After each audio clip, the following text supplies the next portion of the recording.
হয়তো গন্ডগোলের সময় আইসি চলে। আমার স্বামীরে গন্ডগোলের সময় গুলি করে মাইরে ফেলছে। তারপরে পাশের লোকেরা বলে কি ওরে মাইরে ফেলছে, আমরা চলে যাচ্ছি, তুইও চল নাহলে তোরও মাইরে ফেলবে। তখন আমি ওদের সাথে চলে আইসো, আমাকে এই জায়গা দিয়ে গেছে, বলে এখন এই জায়গা থেকে কাকম্ম করে। তখন পাড়ার ছেলেরা আমার ওই গেদা মাইয়া দেখে তখন আর কি ওই এই রেলের জায়গায় ঘর করে দিল। না এখন কিরা কোথায় গেছে জানি না, আর আসে নাই।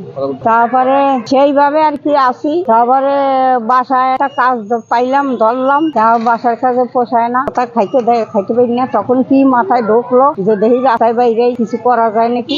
তখন রাস্তায় বাইরে এলাম, দেখি ফুচকার দোকানে লাইন পড়ছে। তা ফুচকাওয়ালার কাছে যে জিজ্ঞাসা করি, ফুচকাওয়ালারা বলে কি আমরা কিনে আনি। তা আমি কোথাতে কিনে আনো, বলে কি আমাকে একজনে দিয়ে যায়। হ্যাঁ, তারপরে সেই আসছি রাস্তা দিয়ে।